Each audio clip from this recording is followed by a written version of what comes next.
एवढे दुर्बीन लावून मयातली पाकरा बघी होतो तर अगदी बरोबर ऐकला सभा सगळा सांगतोय. तर नमस्कार मंडळी, मी रोहन आणि स्वागत करतो तुमच्या एका नवीन व्हिडिओत. तर मंडळी मस्तपैकी सकाळी उठून आंघोळ बिंगोळ केले का होत आता खाली आणि मस्तपैकी चाललंय कॉलेजात. आमच्या त्रिंबक सापळ्यात इले आणि परीची वाट बघी होते. तेवढ्यात परी इली, परीत बसलंय. आज परिवार कंडक्टर होते ते म्हणजे आमचे हक्काचे कंडक्टर असते त्राशील करतात. त्यांच्याकडे कणकवली मागलंय. आधी तिकीट जपून ठेवतोय ना तर एस टीवाल्यांचे पाहुणे कधी एसटीत चढतात पण त्यांना बघताच आमची बोबडी वाळल्यात जमा. नंतर मग शहनशाह बाजीरावासारखं पायार पाय डावून बसलोय. एक तसंच कणकवली दिलंय. इल्यानी पहिल्या मस्तपैकी गुळाची चाय मेकावलंय. मग स्टँडवर गेले आणि माझ्या फंटरांका शोधलंय. मग आमची फोंड्या लागली. झापकन चढले नाही तर उभ्या राहा जाऊचा लागात. ओ काय करणार, इतकी गर्दी असताना. हा थांबा तुमका दाखवते बघा. ही बघा बघलास एवढी गर्दी ते जत्रेंका ऊन असा तेवढी तुमका कणकवली स्टँडवर दिसतली.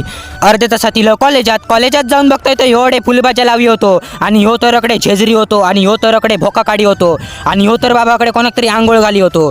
मग काय माझं आत्म चाळवलो मी दिलंय फुलबाच्या धगून. अकडे माका 12वीचं बोर्ड कसं गेलो तो विचारूक लागलो. ते का सांगले पाटल्या दारान इलो आणि फुडल्या दारान गेलो.